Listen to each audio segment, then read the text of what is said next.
Somebody dared you. Maybe it was a video you scrolled past at 2 a.m. Maybe it was a friend who said, bet you can't do it. Maybe it was that voice inside your head that's been telling you, you're not as disciplined as you think you are. 100 push-ups every single day. 30 days straight, no gym membership, no equipment, no excuses. Just the floor and your body. And here's the question burning in the back of your mind right now. Will it actually change anything? Not the version you see on social media where some guy goes from zero to Greek god in 30 days with dramatic music playing. The real version. The biological version. What is literally happening inside your muscle fibers, your joints, your nervous system, your hormones. Day by day, rep by rep, I'm going to tell you exactly what happens, and I promise some of it you are not expecting. Let's be honest about why you clicked this video. You saw the challenge. You thought, that's actually doable. 100 push-ups sounds like a lot, but it's not exactly climbing Everest. You could break it into sets. Do it in the morning. Take 10 minutes out of your day, and somewhere in the back of your mind you're thinking, would this actually change my body? That's the real question, and that's exactly what we're answering today, because the truth about 100 push-ups a day is more complicated and more interesting than either the believers or the critics are telling you. There are things this challenge does brilliantly. There are things it completely fails at.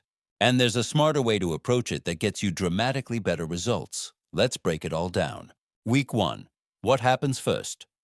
Week 1 is where most people get their first surprise. Day 1. You do your 100 push-ups. Maybe you break it into 10 sets of 10. Maybe 5 sets of 20. However you get there, you finish feeling accomplished. Chest is pumped. Triceps are burning. You feel like you actually did something. Day 2. You wake up and your chest feels like someone parked a car on it. DOMS. Delayed onset muscle soreness. The beautiful reminder that you asked your body to do something it wasn't used to. Here's what is actually happening in week 1. Your muscles are being damaged. Specifically the pectoral major, the anterior deltoid, and the triceps brachii. The push-up recruits all three simultaneously. And if your body isn't conditioned to this movement pattern, that first week creates real muscle trauma. That's not a bad thing. That's how muscle growth begins. Your nervous system is also adapting rapidly. The neural pathways that coordinate the push-up movement are becoming more efficient with every rep. This is called neuromuscular adaptation, and it's why by day 7 you'll be noticeably better at push-ups than you were on day 1 without any significant muscle growth yet. Week 1 is the adaptation phase. Your body is figuring out what you're asking of it. Week 2. The plateau arrives. Week 2 is where this gets interesting, and where most people start to feel confused. The soreness from week 1 fades. Your body has adapted to the movement. You can now complete your 100 push-ups more efficiently than before, and here's the problem with that. When an exercise becomes efficient, it becomes less effective. Your body is incredibly good at adapting to repeated stress. That's why you can now do 100 push-ups without the same muscular challenge you felt in week 1. The exercise hasn't gotten easier because you got dramatically stronger.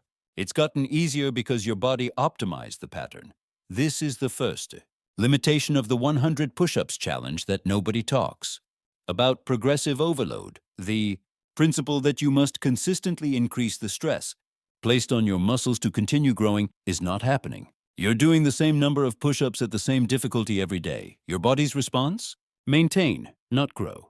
Just maintain. Week 2 is also when joint stress starts to accumulate. Your wrists, elbows, and shoulder joints are now handling 700 push-ups per week. That's significant mechanical load.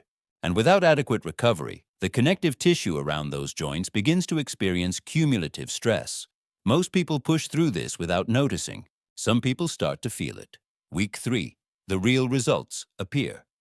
Week 3 is where something real starts to happen. If you've been consistent and eating enough, you will start to see actual changes. Here's what you can realistically expect. Your chest will look more defined. Not dramatically bigger, but more shape, more separation. The push-up is a horizontal pressing movement that develops the pectoral muscle in a specific way that does show visually, especially if you are starting from a low baseline. Your triceps will feel more solid. The 3 heads of the tricep are all recruited during the lockout phase of the push-up. Daily volume here actually does produce some hypertrophy in beginners. Your core will be noticeably stronger. People forget the push-up is a full plank position. Every rep requires your abs, obliques, and lower back to maintain rigidity. 100 reps a day adds up to serious core endurance stimulus. Your shoulder stability will improve significantly. The anterior deltoid and the stabilizing muscles of the rotator cuff are working constantly throughout the push-up. Daily training here builds genuine shoulder resilience, and here's the one that surprises people the most. Your posture will start to improve. Most people have chronically weak pushing muscles from years of desk work and inactivity. 30 days of consistent push-ups begins to reactivate those muscles and creates a visible improvement in how you carry yourself. Week 3 is real. Week 3 has evidence. Week 4, the truth about long-term results. By week 4, if you've made it this far, you're in a fascinating position. You've built a genuine daily training habit. That alone is worth more than most people realize.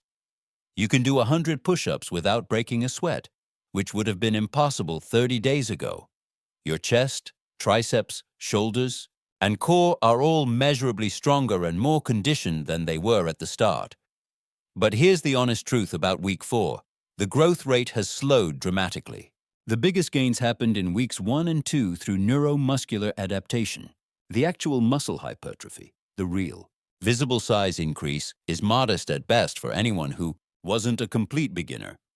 And this is where we have to have an honest conversation about what 100 push-ups a day is and what it isn't.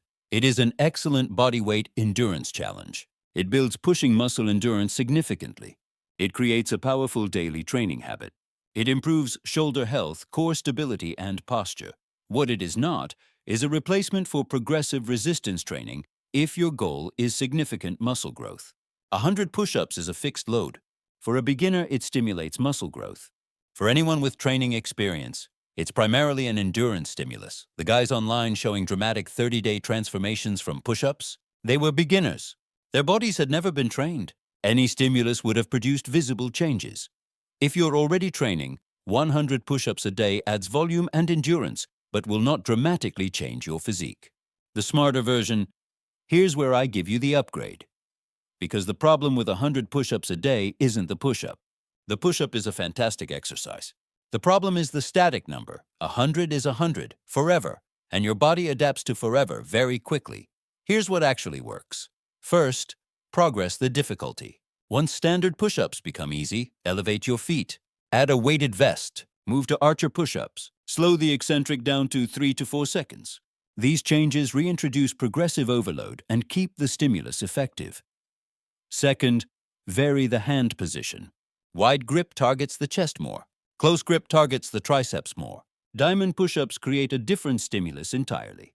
Rotating between these maintains full upper body development. Third, add pulling work. The push-up is a pushing exercise. Daily pushing without pulling creates muscle imbalances, tight chest, weak back, compromised posture over time.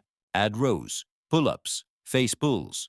Balance the push with the pull. Fourth, don't do it every day. Your muscles grow during recovery, not during training. If you want real hypertrophy from bodyweight work, train pushing movements 3 to 4 times per week with genuine rest in between. Not 7 days straight. The 100 push-up challenge is a great starting point, but if you want actual results, you have to evolve past it. Closing bottom line. 100 push-ups a day for 30 days will make you better at push-ups. It will develop real pushing endurance. It will improve your posture, your core stability, and your shoulder health. If you're a beginner, it will produce visible muscle development in your chest, triceps, and shoulders. If you're already training, it's a solid supplementary challenge that adds volume and builds discipline. But it is not a body transformation tool on its own. And anyone telling you otherwise is selling you the Instagram version of fitness, not the real one. Do the challenge. Finish what you start.